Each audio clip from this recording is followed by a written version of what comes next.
Why did I move to Singapore? First month I was very scared. No way that is clean. Yes, very difficult. Oh, is this what it is to live like a man? Bye! I'm totally okay. Very expensive. I wish I could go back. Hello and welcome. Hi, I'm Satshya. Welcome to my YouTube channel. On this video, we will be talking about all things Singapore. I used to live in Singapore earlier and I moved back to India, and on every video, I keep getting comments asking me so many questions about why I moved, why I came back, how expensive Singapore is, how to get a job there, what the food is like, how's the culture, are they racist, how is religious tolerance. And in this video, you're going to get answers to all of that and more, including why we left Singapore. This is going to be a long video, so grab some coffee or some snacks, some juice, some sugar-free soda, whatever you want to have. Hit that subscribe button because I'm trying to hit 1 million before the end of this year. And let's get into the video. Hello!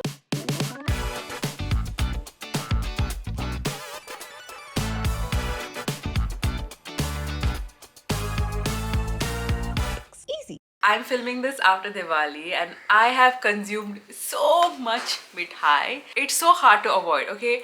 And that means that I have darker acne scars, which by the way have lightened a lot now. I'll show you the before picture, and the reason it has lightened so much is because I have been using this Asaya Advanced Spot Targeting Serum. I got this in June and I'd been using it on and off whenever I had acne scars.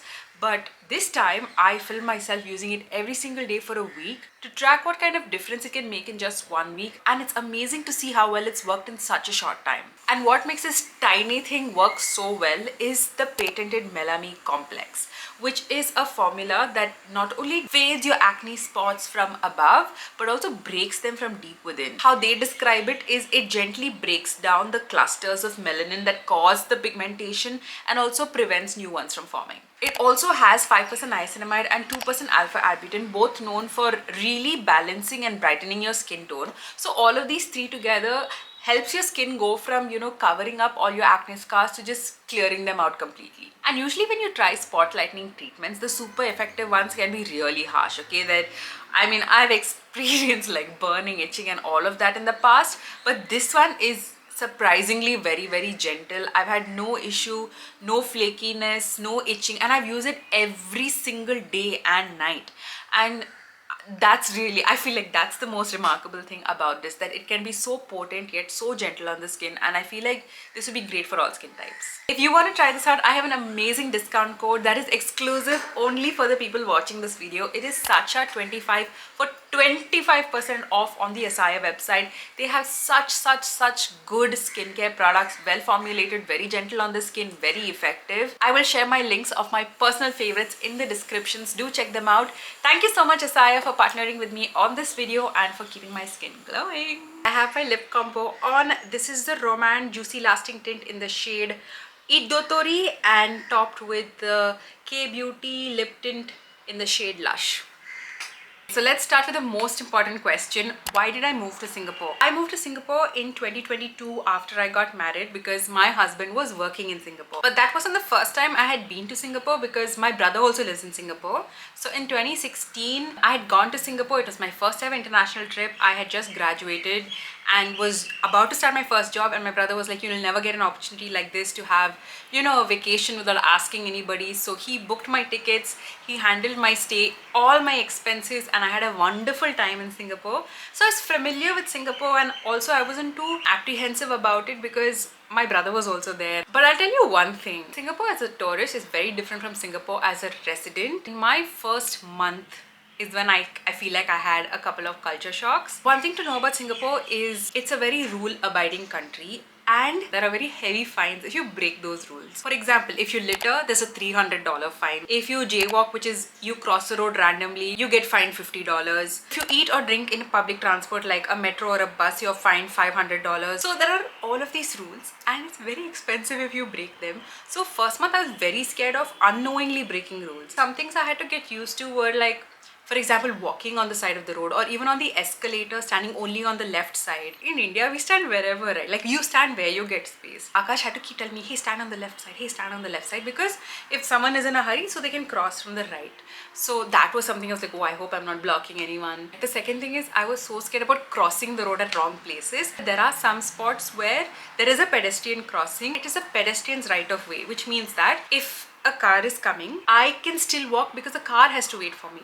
But this took such a long time for me to get used to, because otherwise you're so used to watching and waiting. Only if you see the road clear, then you cross the road. No, here car is coming, I'm like, I won't cross. And then I'm waiting, car is waiting for me to cross because only then he can go. So it was all these little things that I was slowly getting used to. Oh, and it is so quiet. Even though we were living in the heart of the city, it is so quiet as a country because no one's honking, like people are not talking loudly.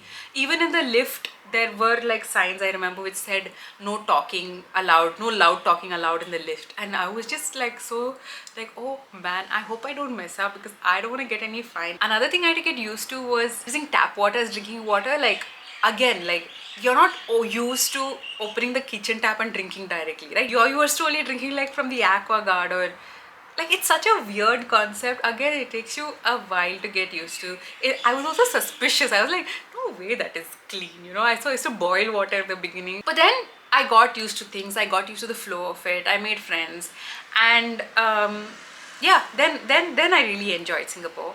But let me get to your specific questions. Thank you so much for sending in all your questions on Instagram and YouTube. I have organized all of them as per category. If you have any further follow-up questions, please leave them in the comments. So I think the most common questions that I got was about the job scene in Singapore. Is it possible to move to Singapore for a job from India? In the Singapore job ecosystem, the government plays a huge role in the sense that every company, if they have a new position, they are required to first open up that position for Singaporeans only. So I think for a period of 1 month or so, they have to list it on the government website saying that there's a job opening for this particular role, etc.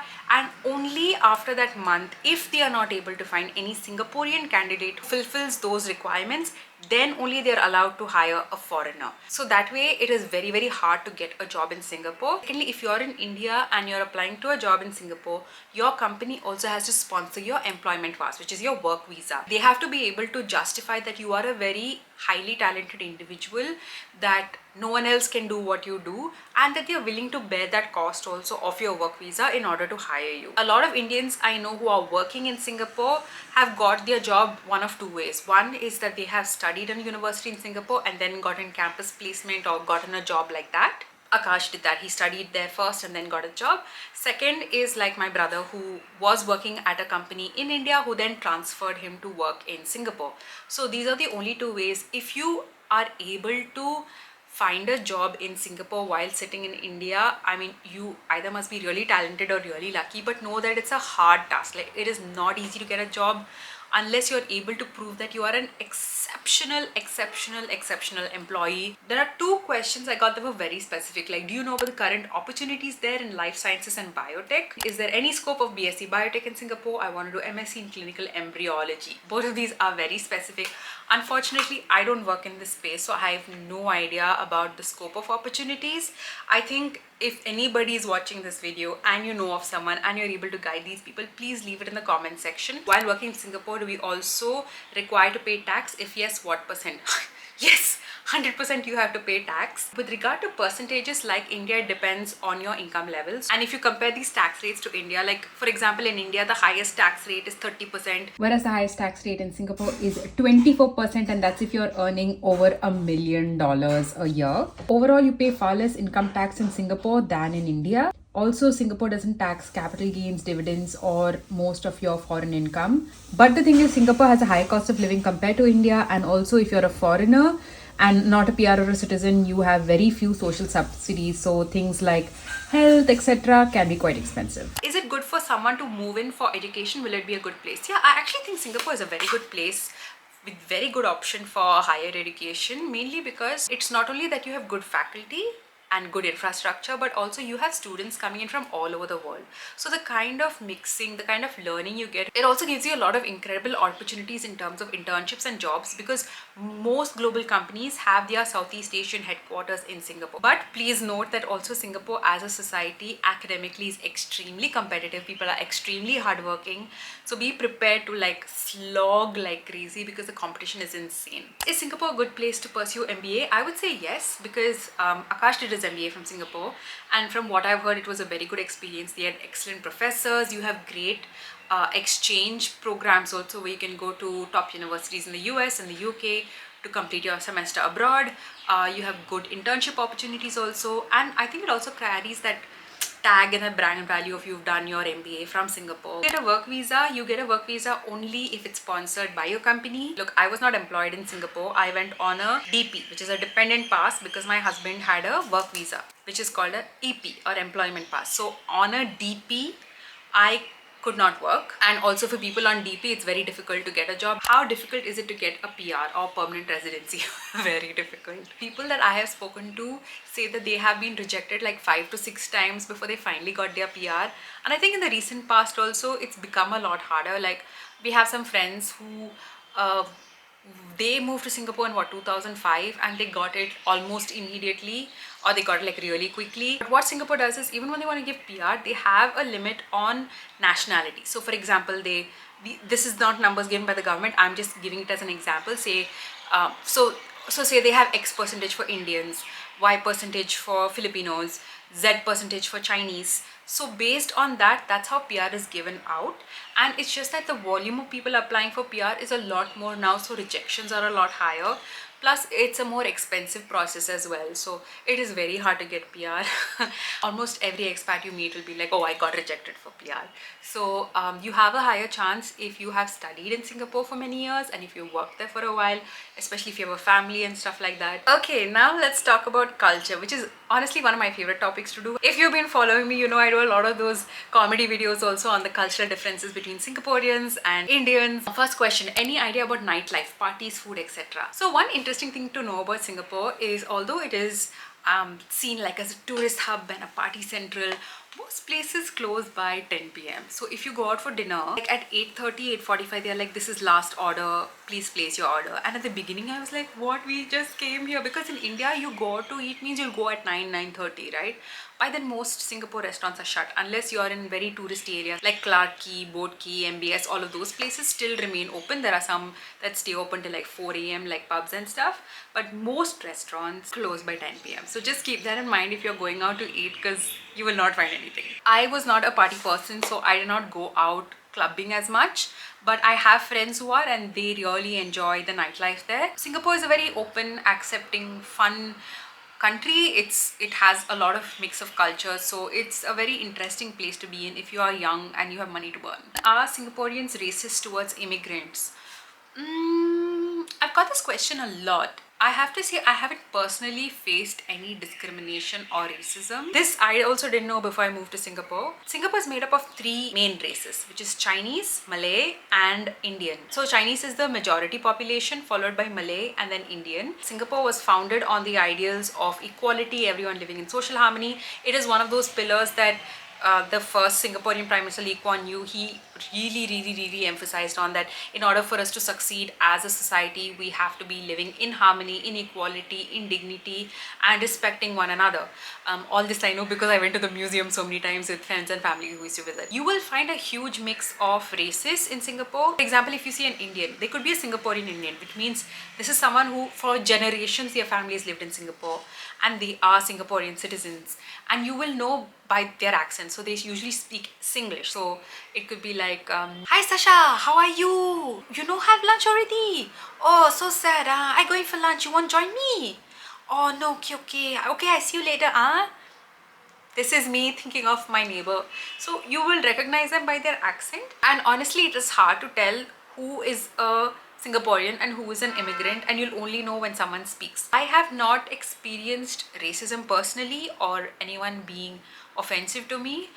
One thing I used to do is I used to be extra friendly to everyone. I used to be like, hi, how are you? Good morning, thank you. I used to be like, make that extra effort because it was a new country and I just wanted to make friends. I'm not saying that there's no racism, but just personally has not happened to me. And I want to add one more thing, that the Singaporean government has policies in place to make sure that there is no racial segregation. Like for example, they have public housing which is called HDB, which is the Housing Development Board. This is government housing. It's not like the private apartment complexes. So even in the HDB, they do not want it to be only Chinese living there or only Indians. So they have again a breakup, and this ratio has to be maintained across all HDBs, which is a very interesting concept because I feel like we tend to live close to people who are just like us. Like in Delhi, Mayur Vihar is known to have a lot of Malayalis. West Delhi is known to have a lot of Punjabis.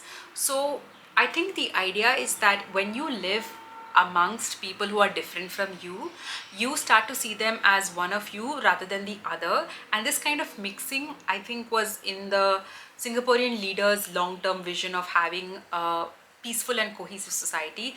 And I want to say that I actually do see merit in that, and it's such a beautiful policy, and I kind of wish we also had that. I feel like it would have helped us, especially India is such a diverse country. I don't know if you can implement something like that in India because we are so diverse, but it's a very interesting policy and something I really appreciated. How did you manage pregnancy in Singapore? Pregnancy was pretty easy actually, because Akash's company had maternity insurance, which meant that we did not have to bear the entire cost, although it was still quite expensive. Singapore has very good healthcare facilities. I went to National University Hospital, NUH. Really nice. I prefer public healthcare as opposed to private healthcare, because public healthcare, although you had to wait, it was much more affordable, and the care and quality was very good. Also, what I like is that when you go to a hospital, although you might have to wait, it's like equal for everybody. It's not like you go there and you're like, actually I know someone so I can get an appointment faster, or like, no cutting the line. It's very black and white. Like, you go, you show up, you have your token, you wait in line, you will see the doctor, then you pay the money and you go. Like, there's no need for any special treatment or be connected to anyone to get anything special done. And I really like that. I feel like that makes for a equal society. And of course, there's no pollution, there's a lot of space to walk, there's good food. So I really enjoyed my pregnancy in Singapore. The only downside is that, in India, I feel like doctors are more approachable, or maybe we take advantage of it, where, you can call the doctor, text the doctor anytime. For example, like, I had a cough once, okay, and I didn't know if I could take a particular medicine. I was trying to call my doctor, trying to call my doctor, trying to call my doctor. Not reaching her, and she's a very senior, like, super senior gynecologist. So when I finally did reach her, she was in the middle of surgery and she could only like, yeah, no. So finally what she told me, just go to a polyclinic and get help from there. And so I was like, if you're used to being able to easily reach a doctor and ask them any questions and follow-ups, then that can feel a bit jarring, like, oh, not approachable. How did you manage to socialize and make friends? Having a dog really helps, I've realized, because especially if you are walking your dog every day in the morning and the evening, you do meet other people in your apartment complex who are walking dogs also. So you become friends like that. Like, oh, what's your dog's name? Oh, okay, what's your name? And you see them every single day, then you end up saying hi. Then you eventually become friends. Another way is to join a class, like, for example, a fitness class that you would go to every day, or you go to the gym and you make friends there. But otherwise, I know, I understand, like, being in a new country, it is hard to make friends, especially when you don't know anyone. I know most people who move there for work, their friends are mainly their colleagues only. Like, I made friends from church, for example. So it all depends on community spaces that you can join. There are also apps like, what is it, Health 360, where you could join a health class, or you could just sign up, like, people are looking for people to join their volleyball team to play on Saturday at 5 p.m. they want to go play. You can just randomly join it using that app. So there are a lot of opportunities to make friends. You just have to be a little extroverted and be okay with entering a room where you don't know anybody and be like, hi, nice to meet you. What, according to you, is the best part of living in Singapore?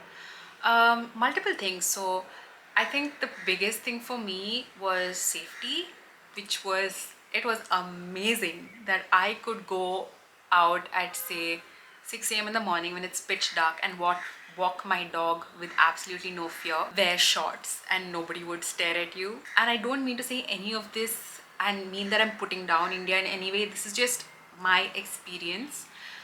When you, as a woman, experience that freedom of being able to take a cab alone from the airport at 2 a.m. with zero fear, with zero keeping your location on or calling someone or looking over your shoulder or following the GPS, that kind of ease, I was like, is this what it is to live like a man? Because this feels amazing. Like, that feeling is incredible, and I hope every woman gets to experience it at least once in their life. Actually, no, because once you experience it and then that freedom is taken away from you and it's replaced by fear, you're like, this world is so unfair. Because I know people can live like peacefully. I know people are capable of not harassing. I know people are capable of not harming you. Then why? Ages you feel frustrated, but It's a really nice experience. That amount of safety, of course, very low pollution, clear skies most of the time. um, some other things that you don't really see but I really appreciated is pedestrian walkways are very accessible. So Singapore really encourages people to walk and be outdoors.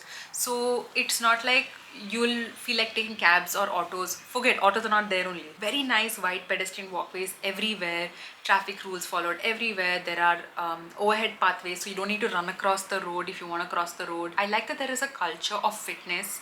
In the morning you'll always see someone jogging, especially if you go to East Coast Park. You will see shirtless men jogging. They look so fit, like, and a lot of these like women looking so fit and toned, and you feel so inspired. Finally, the last thing that I really liked in Singapore is the amount of green space. For an island nation that is so tiny, that is literally smaller than Bangalore, they have really made an effort to include green spaces and not make it a concrete jungle. I know the perception of Singapore usually is like all those huge skyscrapers that you see in CBD, like the Central Business District, but it has a lot of huge parks, huge reservoir areas, places where you can hike. It is beautiful, very well maintained. Again, very safe. So that is also something that is very nice to explore when you live in Singapore. One thing I really appreciate about Singapore, which I realize now, is how child friendly it is. Like, for example, even in hawker centers, which are these like local eatery spots, you have high chairs, which is, I mean, it seems like a basic thing, but we recently went to a five-star restaurant here in Delhi and we were looking for a high chair and they were like, oh, all the high chairs are gone. How many kids? There were not even that many kids. I'm like, why do you not have high chairs? How safe is Singapore? Bro. It is ridiculous how safe it is. I even made a video about where I was reserving a table at a McDonald's by just placing my phone there and walking away, and literally nobody will take it. I got used to walking with my bag open, knowing nobody would steal it. Like, if you by mistake drop your wallet somewhere, if you go after 1 hour, you will find it. Like, it's extremely safe, mainly because there is CCTV camera everywhere, and the fines if you get caught stealing, the jail term, the caning, the punishment is so high that people are like, bro, I will not take the risk. Are the people friendly there? This is something I have seen a lot of people comment on, that Singaporeans are cold or rude or unfriendly. I think it's just that the culture there is not so much, it's not the type where people make small talk. Like, they just do not make small talk. America is in the other opposite of the spectrum, where anybody will be like, how are ya? Nice day. How you doing? Nice day. Like, they will just randomly make the small talk. Whereas in Singapore, sometimes when you smile at someone, they will not even smile back, okay? So you really have to be like, I'm so friendly and it's okay if you don't smile at me. I am totally okay. Even in the metro, if you go, most people are just all looking at their phones. Like, they don't make a lot of eye contact. I feel like it's reflected all the more in like hospitality. If you go to restaurants, like in India, I feel like hospitality is peak. Like, you go to a restaurant, people will treat you so well, come bring you water, this that without you even asking. Whereas in sometimes in restaurants in Singapore, you'll be like, hey, can I get some water? And like, sometimes they won't even hear you, or you have to specifically ask for things. And sometimes the attitude is like, ugh, like you're demanding too much, or like, I don't know what it is. Maybe because tipping culture is not there, so hospitality is not there as much, so it can feel like it's a bit cold and rude. I remember I used to volunteer at this soup kitchen, okay, called, what is it, Helping Hands, Helping Hearts, Healing Hearts, I'll put the exact name. And there used to be this uncle who was the lead, who used to, tell us what to do, like wrap the bread, make sandwiches, or pack this lunch or whatever. And sometimes if you would ask him a question like, oh, sorry, what did you say? If someone would say, he'd be like, it's true. It just be so funny. Especially if I would see Akash asking a question and he'd be like, I used to laugh so much, like, India or Singapore the best for a family? I think family is always best where your family is. So in that case, for me, I feel like India is definitely better for raising a family, simply because we have more support here. It's also easier to spend time with our family. I would not be able to imagine like going home every 3 months with a 3-month-old baby like I do now. Like, going from Delhi to Mangalore, I find it tough because it's a 3-hour flight, but still, like, it's not an international flight of 5 hours, right? Family is very important to both of us, so we love meeting up with our family members. It would have been very difficult to do that if we were still in Singapore. Two, costs. So help is a lot more affordable in India as compared to Singapore. Live-in nanny in Singapore is what, about $1,200 to $1,500 I think a month, which is about 60,000 rupees plus. If you factor in long-term costs like education, daycare, all of these things, it is very expensive as compared to India. But of course, there are other factors like it's a lot safer in Singapore, weather's better, no pollution, all of these other things. So ultimately, it's up to you what decision you want to make, but just know that costs are very high if you want to have a family, which is why a lot of people are opting to either not have kids or only have one child, or at the max two. You'll very rarely see families with more than two kids. How are the people like? Cultural norms are very different there. Like for example, in India you'd be like, you can call your friend at like 8 p.m. like, chalo, let's go for a drive. Whereas in Singapore, that spontaneity is not there as much, or you just drop by your friend's house and be like, hey, and you just chill there for some time. There, it has to be a little more planned. Like, you'll send a calendar invite if you want to have someone over for dinner, and it's a lot more like organized, which some people might find as formal and a bit cold. But on the flip side, I feel like it makes things very clear that okay, dinner is going to start at 7 p.m. and it's going to end by 9 p.m. There's no place for ambiguity there, which I personally like, because when you invite a person in Singapore for dinner at 7 p.m., they will come sharp at 7 p.m. Whereas in India, when you say 7, people usually come 8, 8:30, and you also know that. So both of you are not confused. Whereas in Singapore, the norm is if you say 7, you mean 7. So it's not like if someone turns up at 7, you're still in your home clothes, sitting and cooking. No, you have to be ready.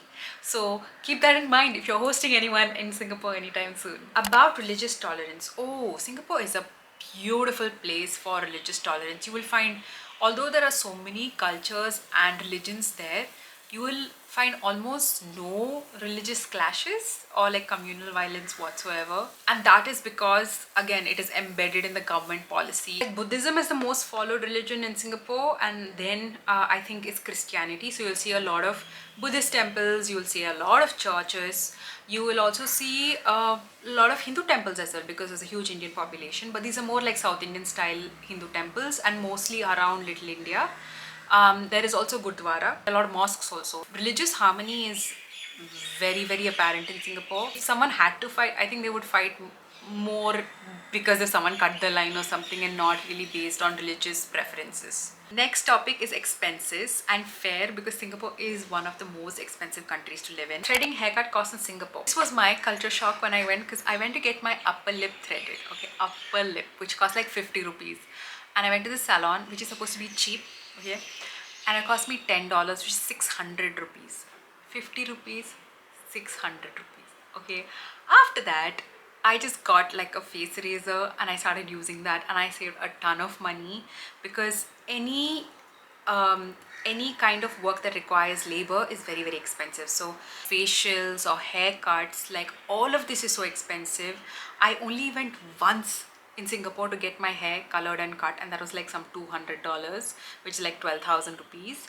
I made a video about it if you want to check out the process. School fees range. How are the expenses of the toddler in life? Are extremely expensive.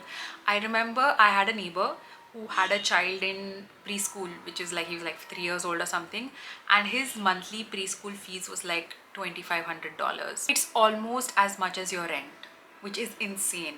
So it is very expensive with a young child in Singapore. For example, when we went recently this August, we took cabs a lot, because I took Tara in the bus once and she screamed like crazy, so I had to take cabs. And then the cabs you have to take like Grab Child, which is a special kind of taxi if you're traveling with a child, because it has a car seat. And if normal taxis are say $12, child taxis are like $30. School fees also varies depending on if you're a citizen or not. So for citizens, you go to public schools, it's fairly subsidized, it's not very expensive. But if you are a foreigner, it's very difficult to get into those public schools. So you have to go to private schools or international schools, and again, they are extremely expensive. How's work-life balance in Singapore? How much should you earn to live a comfortable life? The job market is so competitive that people work insanely hard. They work very long hours. I remember once we went out Sunday, okay, for lunch, and we were just chatting with the cab driver. We're like, what do you do? And he's like, I work at HSBC Bank. I was like, what? why are you driving a cab? And then he said, no, I have to put my kids through Chinese tuition, so I want to earn some extra money on the side, so I'm driving a cab.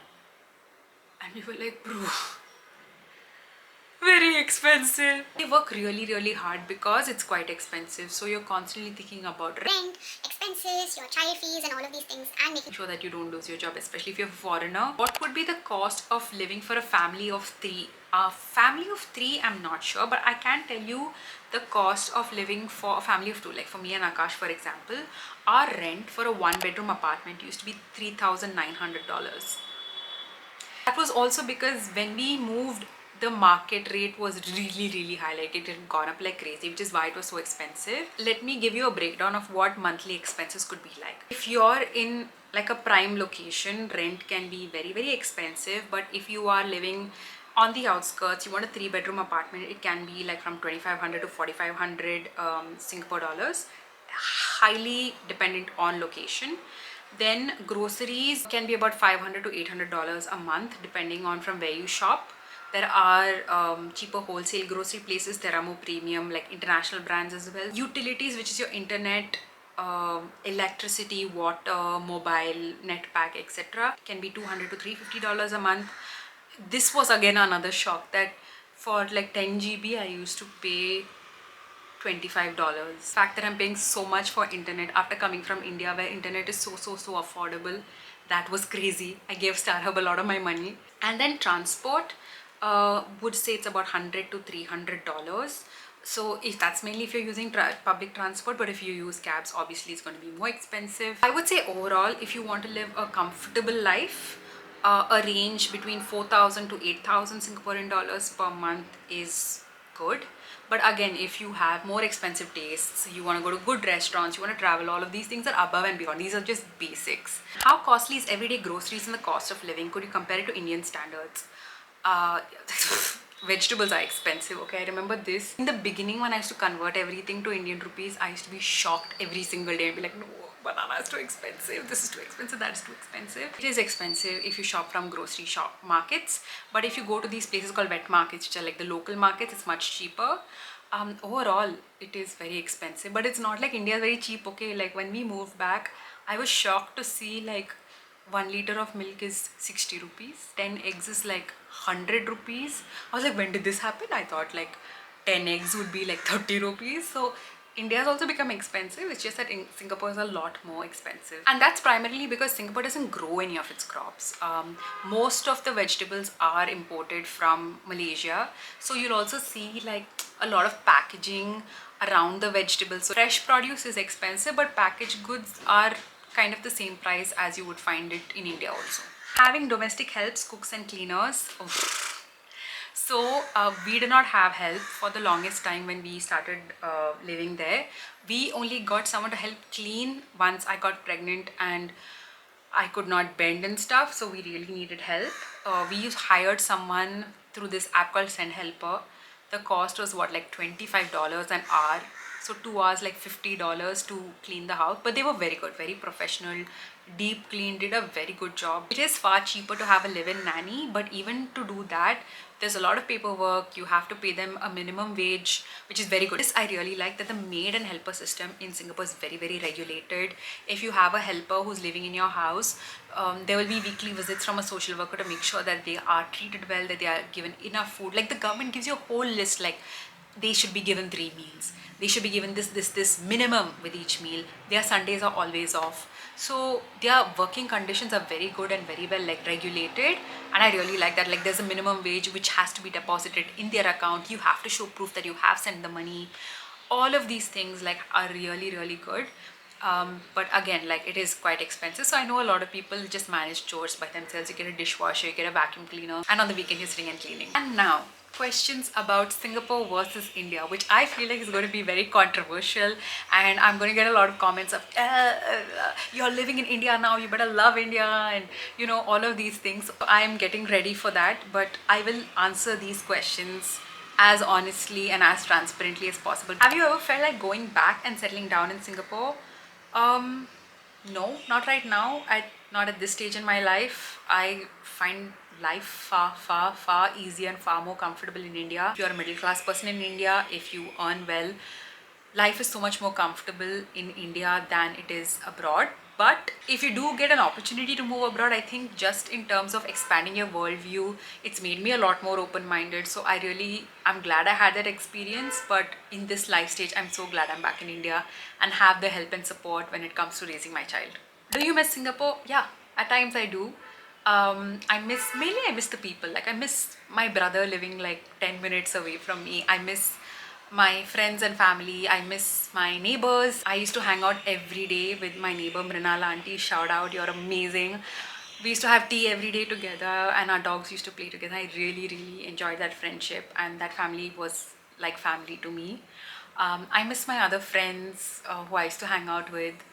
Like, you get used to your life, you get used to your routine, your lifestyle, and certain things that you would do. So of course it is natural to miss it, but I don't miss it in the way that, oh, I wish I could go back, I want to go back to Singapore. No, not like that at all. Like, I'm very happy and content with where I am in life right now. Why do you go to Singapore very often? So one thing is, my brother lives there, so I want my daughter to have a good and close relationship with my siblings, with Akash's family as well. So we try to make these trips to meet up as much as we can. But more than that, Akash's company, like the main office is in Singapore, so they have like conferences every year, so he has to go, so we just accompany him. Plus Singapore is very close by, tickets are not very expensive. Sometimes it's cheaper to go to Singapore than go from Delhi to Mangalore, so why wouldn't you? What is something that Singapore does better than India and vice versa? I really like the civic sense there. I remember just being amazed at how, like, at a traffic stop, no one is honking, no one's in a rush, no one's pushing. And I remember the first time I came back to India after being in Singapore, I was just like seeing all the traffic and the jhanjat and people pushing and being so impatient, and just feeling like, why can't we do that, be like this in India also? And I know the answer. It's because of population. Like, Singapore is such a small country. The population is so chotu compared to a country like India, which is so huge. It is incredibly huge, incredibly populated. Please read India After Gandhi. The fact, I don't even know how all our leaders managed to put together a constitution and build up our nation after we had suffered so much under the hands of the British. Like, the way we have come up as a country is commendable. And I know, like, from the outside can feel like India does this wrong, does that wrong, we have so many faults, blah blah blah. But considering our population and our size and the fact that we are so diverse, like, I'm amazed we are doing as well as we are. I think definitely there's room for improvement, but that begins on an individual level. And if we can all be a bit more considerate in public, I think we can have a better, more civilized society. I forgot to add the parts where I think India does better. I think in India, community is extremely strong. So you will definitely know your neighbors. You know, at any time your neighbor will come to help you. There's more warmth in Indian society, I feel. And especially you will feel this once you move abroad. You miss that sense of community. You miss that sense of people talking to each other, looking out for you, being ready to help. Whereas in, other societies abroad, it's a bit more individualistic and a bit more closed off. One more thing that India does very well is, I feel like we have more masti in life. Like, we like enjoying, we like chilling, we are, because maybe we have so many festivals and cultures and this and that, we are always enjoying. I don't want to sound stereotypical, but India does have a lot of color, not just visually, but just in that zest for life, no? And the way we do jugaad, like, even if you go to a shopkeeper, if you're like, hey, do you have this, like in Singapore they'd be like, no, that's it. Whereas in India they'd be like, oh no, I don't have it in this shop, but let me call my friend, he's in another shop, he'll help you. Then they'll make sure you get that help. Like, people go the extra mile even when they don't need to. And now my favorite topic, which is food. You get chicken and prawns separate dishes, or everything has weekend beef and pork. So this depends on where you're eating and what you're eating. For example, if you're eating ramen, most likely it has been made with pork, like the soup base is made with pork. So just ask, like, does this have pork, does this have beef, does this have whatever. You do get a lot of only chicken dishes, you do get a lot of only prawn dishes. If you don't eat pork and beef, then you can check. I would recommend, if you're going as a tourist, don't try to go to very local places, or like if you go to hawker centers and they don't understand English, then it might be hard for you to decipher whether something has pork or not. Like, one of my friends ordered fried rice and it had chicken in it, and he was like, no, but this has chicken, I wanted veg. And so they just moved the chicken to the side and we're like, they see veg. So Their concept of veg is very different from the Indian concept of veg. And that's just a cultural thing. I know a lot of people get very angry and offended, like there's no veg food, where do you get pure veg food? That concept really doesn't exist. So you will have to either go to vegan places or you have to go to Indian places to find that pure veg that you're looking for. If you want to eat vegetarian food, what are the best places or areas for it? 100% Little India. But I feel like if you are traveling all the way to Singapore, please try the local food as well. Like there are so many things that you can try. Like two very nice vegan restaurants I know are Green Dot and Joey. They have very good Asian food. If you don't mind mock meat, there are so many mock meat options available, like impossible meat. I think one thing that you will have to get used to also is seeing things like pig organ soup, for example, on the menu, and be like, okay, this is someone else's culture. Chicken feet, for example, is another dish that you see a lot of people eat, but you can't sit and make faces just because you don't eat it. Will vegetarian people face problems with food? I think it might be a bit hard depending on what kind of vegetarian you are. Like I know people who are vegetarian but eat fish, or vegetarian but eat egg. There are also some people I know who do not eat egg at all, even if it's in cake. I think though that last category of people will find it very hard because that concept of, again, like that concept of pure veg is not there in Singapore. There is no veg option in McDonald's, or like the chili oil has shrimp in it, you know. So the default mode is that things usually are non-vegetarian, but you can of course check and see if something has meat or not. But if you want to stay safe, then carry some food with you or mainly go to Indian restaurants. For favorite food there, I made an entire reel about the things I miss from Singapore. Please watch that. I don't want to start talking about it again because I will get very, very hungry. And finally, the big question, why did you leave Singapore? I wish I had a big dramatic answer for this, but it's actually very simple. Akash's company was setting up a branch in India, and so they wanted him to be in India for it. And that's why we moved. I know a lot of people in my comments are like, Why did you move to India? You could have given your daughter a better life in Singapore. It's, there's less pollution and all of that. It's safer also. and I know all of that. Like I know that there are all these other factors that are better in Singapore, but the main factor, which is family, is in India. And I really want my daughter to grow up in close proximity to her grandparents, to her uncles and aunts, to her cousins. And so I'm really glad about being back in India. And I think for me also personally, in terms of work, I'm getting a lot more opportunities being in India. You do feel most at home in your home country, and so I have zero regrets about being back in India. I know to a lot of people it might seem like, oh, you went all the way to Singapore and you moved abroad, and very few people come back to India, but I'm actually seeing a lot more NRIs now moving back to India and liking it. I think at this point of time, India is on the cusp of doing really, really great stuff, and it's very exciting to be here. Ultimately, look, it's a person's personal choice where they want to live, what they want to do.